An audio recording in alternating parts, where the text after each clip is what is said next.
또 폐쇄다, 혼돈이다, 혹은 탐색이다 하는 그런 것은 좀 더 없어 보이고 더 좀 낮아 보이고 이렇게 보입니다만 사실은 그런 거는 아닙니다.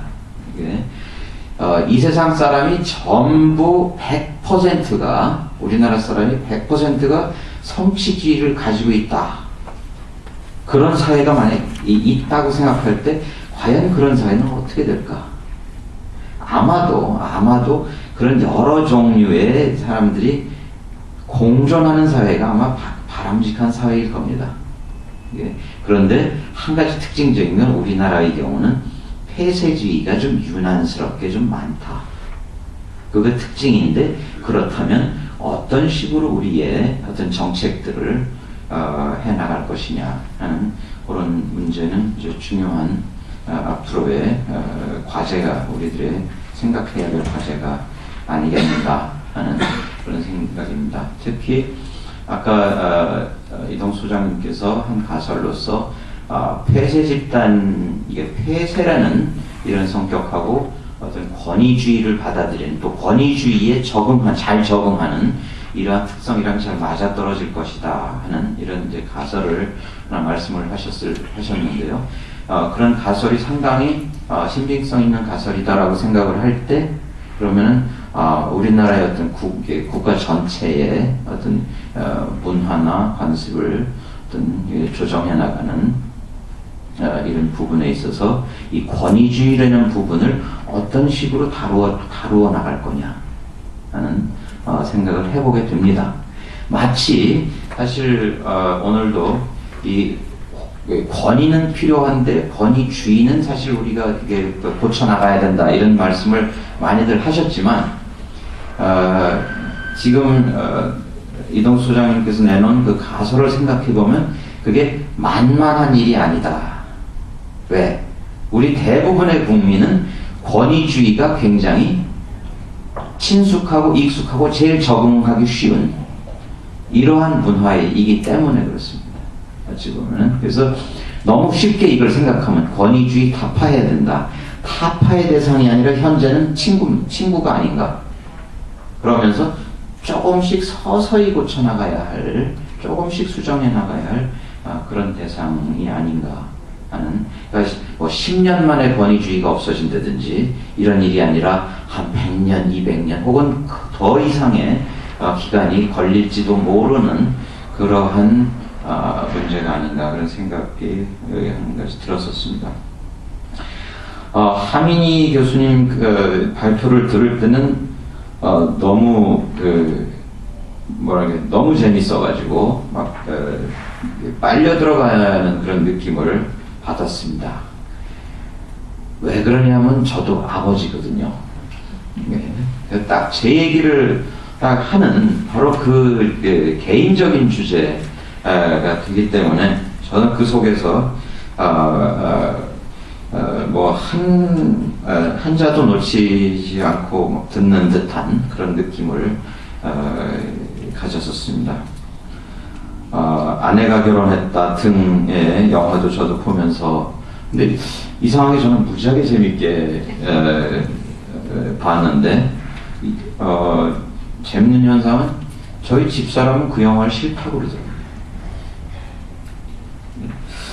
그러면서 왜 그 영화가 저보고 재밌냐 물어봐서 손예진의 매력에 나는 사실 매료됐다 이렇게 솔직히 얘기를 했더니 뭐 그럴 수 있겠다 하는 용서를 받았습니다만은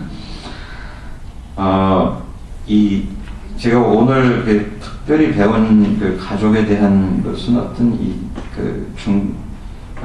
두 번째 주제에서 이 가족 신화, 사실 우리가 뭔가 잘못 생각하고 있는 가족이라는 것에 대해서 이런 것들에서 사실 어떻게 보면 우리가 생각하고 있는 가족은 희망사항을 마치 사실처럼 그렇게 생각하고 있는 점도 많이 있었던 것 같다 하는 그런 것을 새로 배웠고요.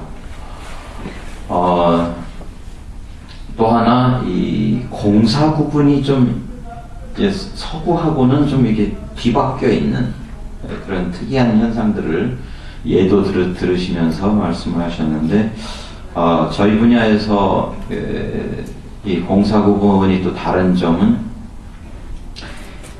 가정에서 일어난 일, 그러니까 그것이 이제 형사처벌 될 수 있는 일들이 뭐가 있냐면은 아동학대, 또 학대가 아니라 이제 아동을 완전히 이렇게 영어로 하면 니글렉트하는, 방치하는 이런 일, 또 가정폭력, 이 부분이 법률적으로는 형사처벌을 받는 일인데 우리나라에서 경찰이 거의 개입하지 않거나 혹은 개입하지 못하는 이런 사례들이죠.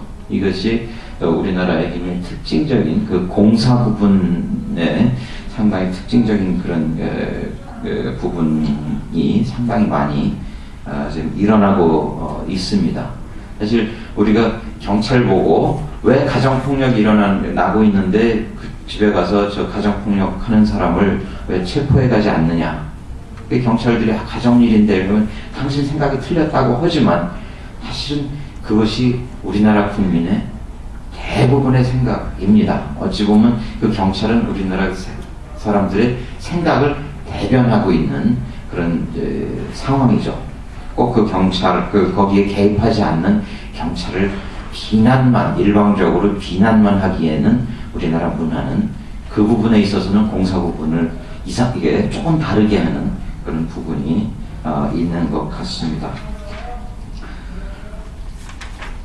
그래서 특히 제가 오늘의 그 주제 이 권위가 이 가정의 권위에서 아버지의 권위가 주로 다루어졌고, 또 학교의 권위, 또 교사의 권위, 교장의 권위, 근데 이 부분이 이제 다루어지면서 이 권위라는 개념과 권위주의라는 이 두 개를 우리가 어떤 식으로 이걸 구분할 줄 아느냐 하는 이 부분이 상당히 중요한 것이 아닌가 하는 그런 배움을 오늘 가졌습니다.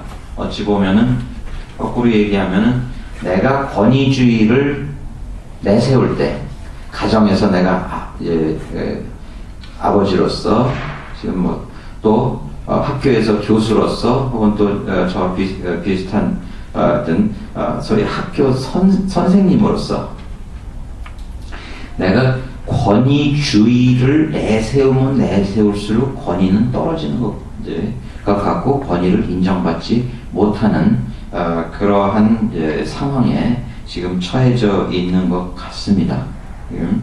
어찌 보면 아버지의 권위는 말씀하셨습니다만 부여된 어떻게 포지션에 의해서 부여된 이러한 권위였던 것 같고, 또 선생님의 권위도 상당히 유사하게 상당히 본인의 어떤 노력에 의해서 가졌다기보다는 부여받은 권위의 그러한 시대였다면 과거가, 지금은 다 말씀하시는 것처럼 아버지 본인이, 또 교사 본인이, 교장 본인이 스스로의 노력과 역량에 의해서 만들어야 하는 그러한 부분이다. 즉 그 얘기는 뭐냐면은 권위를 찾기 위해서 상당한 준비를 하고 또 노하우를 개발해야 되는 그러한 시대가 지금 되었다는 이런 것을 봅니다. 지금 그런 부분이 사실 학교에서도 그러한 노력을 직접 실행하시는 선생님들이 이미 시작이 된 걸로 관찰을 합니다. 또한 일반 직장 문화에서도 권위주의에서 이제 스스로 권위를 만들어 나가는, 아까 개인적 권위, 퍼스널한 권위, 이것을 스스로 형성해 나가는 이런 직장 상사들이 지금 직장 문화에서 생겨나고 있다 하는 것을 지금 관찰할 수가 있는 걸로 볼 때, 우리의 어떤 권위의 그 문화가 이제 그런 식으로 조금씩 성장해 나가지 않겠느냐 하는 그런 긍정적인 기대를 해보면서 제 종합 토론을 마치도록 하겠습니다. 고맙습니다.